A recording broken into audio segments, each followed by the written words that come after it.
stages. And yeah. Now what I will do is I'll take some questions. If anybody wants to ask any questions, type away there. We're a bit of a gardener's question time here.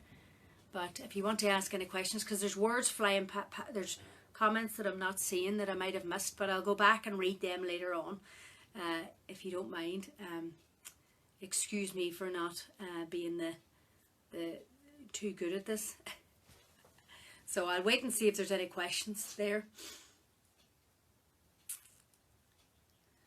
Lovely weather that we're having today. And if anybody after this, if you just, you know, like this is only your incentive to get growing. So after this, you know, go and make your plan, put the vegetable, even if you just want to be sowing or having a vegetable salad box on your windowsill this year. I think it's really important.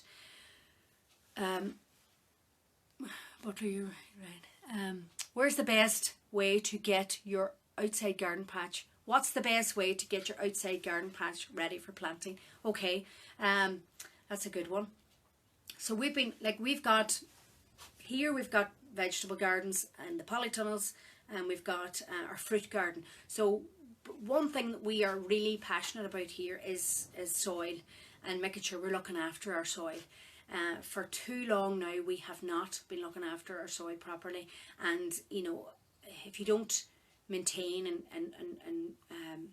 look after your soil, then it won't reward you by growing nice vegetables.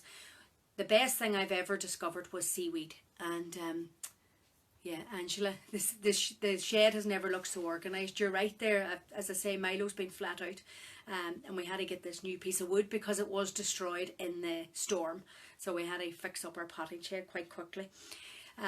But yeah, seaweed is what we use. So we would put down the seaweed in the autumn time over so that after we finish harvesting, then we put down the seaweed onto the soil, and we let that break down over winter. And then we, after that, then we would add some straw and cover it over with cardboard to let it all break down. And then when we take the cardboard off, any seaweed that is not broken down, I put back onto the compost bin, or I just lightly, we don't dig the soil at all, I just lightly kind of brush it under the soil and let that continue to feed the plants that you're going to be growing throughout the winter. So soil preparation is really, really important. Now, if you're starting brand new, fresh, brand new, you can do the no-dig approach. Charles Dowling, I would recommend you follow him on YouTube. What he says in one of his books is that, you know, don't even if you've got a patch of grass, say, don't even worry about digging that up. Just put cardboard down straight on top of that. Get some compost or multi-purpose compost, or if you have to buy it, buy the multi-purpose compost, and some maybe topsoil. Topsoil is the soil that you would get out of your garden as such, but add in the multi-purpose compost on top of that, and then just start to grow on that. You only need 10 centimeters of soil to start growing salads. So you know, you really can start at the very beginning. And I would say don't rush out and buy a whole lot of stuff. Try and reuse and use what you have around. So Sinead's asking, what's essential to buy as a beginner? Pots, seeds, plant food, anything else? Yeah, like pots, again, you know, we don't have to buy anything here, but if you've got, obviously you need seeds, and you need your soil, you need your but time, that's what I would say. What's essential is your time, and don't we have enough of that at the moment? But I think that when some people say to me, I don't know what I did wrong, I sowed the vegetables in March, and then I went away and I came back at the end of the summer and nothing was growing. And I always say, well, there you go. You went away. You don't leave. You're here now to look after your wee plants. Look at them as this is your nursery, and you have to look. Charles Dowling, his name is Ursula. No digging sounds great. Yeah. Charles Dowding. CharlesDowding.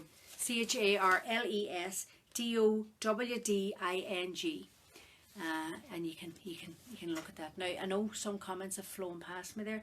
What about watering the seeds daily? Mine's get a bit mouldy at times. Okay, so the mould builds up because of air, lack of airflow going through it, and it does happen at times here. I wouldn't get too worried, but it also could be that you're watering them too much, Cara.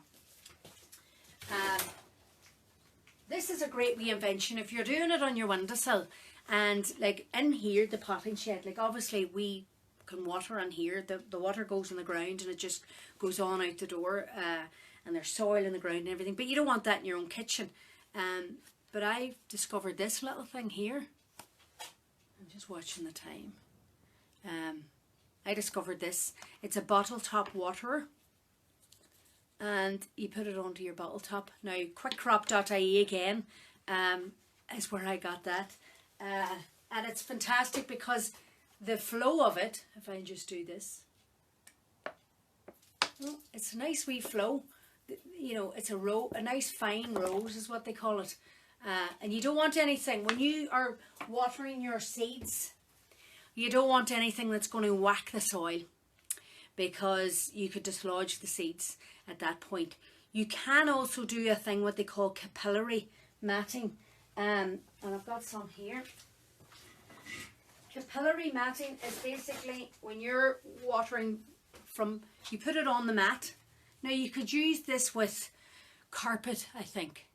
I bought this in the garden centre somewhere, but it's called capillary matting, and you put your seeds onto it and then you water the mat, so the seedlings, especially if they're small seedlings and you don't want to dislodge them, they soak up from below. And that's exactly what you needed to know. Well done. I don't know what I told you there, Cara, but oh, the watering thing. Yes, the watering thing. Brilliant. Yeah. But this is capillary matting as well. You water the mat and then the plants soak it up as and when they need it. So it's quite good to keep that if the fungus is a problem. Because when you think about it, your roots are going down anyway. They're looking for the water down here, and sometimes if you're watering too much, then it's not good news for the wee plants. There's also a disease you can get. It's called, what's it called? What's that? Somebody will remember. I'll remember it in a wee minute anyway. God, it's terrible. Dieback. It's when you'll come out. It's happened to me before, and the little seedlings have just dropped and they've all just died on me. And that's a type of fungus that you can get if you water them too much, or if you don't have that airflow. So make sure that you have the airflow. We're coming up to 10 to 2. This is great. Time flies, doesn't it, when you're having fun?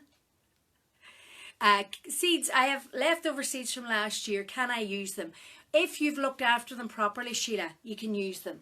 There are some seeds that they call it the viability rate, where or did they call it viability rate? I think they do, yeah. How long your seeds can last. Now, some seeds, as we know, they're prehistoric. They've found seeds and they've been able to grow again from thousands of years ago. So if you look after them properly, but there is some seeds that generally won't. They'll have a real drop in viability after the first year. Parsnip being one of them. And maybe sometimes carrots as well, I've found. But if you look after the seeds the way I showed you in your box, and make sure that you don't get them into the heat, or have them in the heat or the damp, then your seeds should last. As long as you look after them and keep them in a cooler temperature, they should be okay. What do we say if I just go down here? Just so another thing there, when you have your little seedlings coming up, then a good trick that I learned. So what will happen is you give it the time then that's needed for your seeds to come up, and they should start popping up. Now if I move this, I hope I don't lose you. But there for instance, that's my salads. That's Oriental salad mix. And as you can see, I think nearly all of them have come up. So that's 100% viability. Apart from one there. Maybe we didn't sow them. But all of them have come up. Now when they start to come up, they'll go towards the light. Now what I do to slow the growth down is I turn the seed tray every day. So I will take that seed tray as they start to move towards the light. They're probably all right here because they're blocked out a wee bit with the soil, or the bags of soil. But sometimes up here at the light, they'll start moving towards the sun, and I'll move the tray completely around so that they start going around. They start having to move back towards the sun, and I find that that slows the growth down as well, because the one thing you don't want is the plants to get very leggy. That would be a bit of a problem. And then whenever they are growing up a wee bit, if you've got seedlings that you're preparing them to go outside, out to the wind, you might brush your hand over them a wee bit, just like that, because what that does is it strengthens their neck up, and I think that that's quite good as well to do that.